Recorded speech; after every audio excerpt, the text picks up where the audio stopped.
I can't even imagine what the suicide and homicide and just the rates of depression, and accidental deaths due to overdose are going to look like in the future.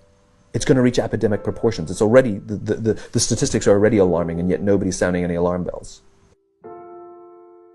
Parents have to intervene. We have to stop giving our kids free access to social media and phones at young ages. They are not ready for it. Their minds cannot cope with the dopamine. They can only have it up to a certain hour, and you take it away. They're children. You can take the phone away.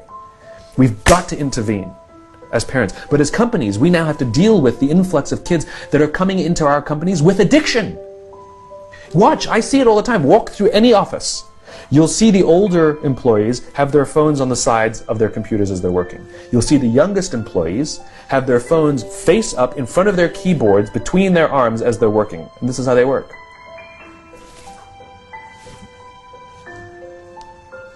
And the science is alarming. They did experiments on mice where they did the multitasking. They put flashing lights to mimic going from the computer to the cell phone, the computer to the cell phone to the TV.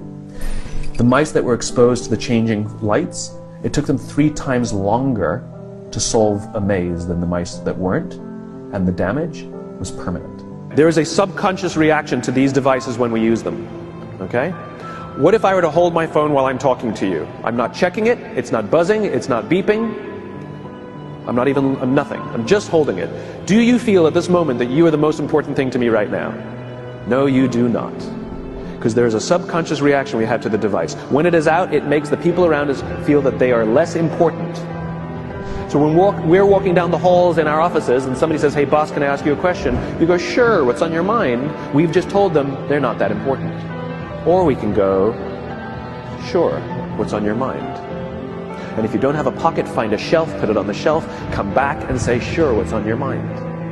When we show up to a meeting, or a lunch, or a dinner, with our colleagues, our clients, or our friends, or our families, and we put the phone on the table, we have announced to everyone in the room that they are not that important to us.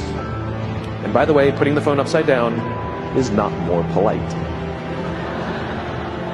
My favorite one is when the meeting or at a lunch with someone that the phone will ring and the caller ID will pop up and they will go, I'm not going to get it. Oh, so magnanimous. Oh, I'm lucky to eat with you today. Or they could just put the damn thing away. You can tell how addicted we are. When somebody pulls out their phone when you're with them, how uncomfortable does that make us feel? You're walking down the street with someone, they pull their phone out. We feel stupid, so what do? We pull our phones out. We're so addicted. Somebody goes to the bathroom when we're at dinner, and what do we have to sit there by ourselves? God forbid we should look around the room for 5 minutes. We pull our phones out. Meetings, awful. What do we do when a meeting happens, right? Everybody's sitting waiting for the meeting to start. Bob's running a few minutes late. Bob's here? Okay, start the meeting. Do you know when relationships are built?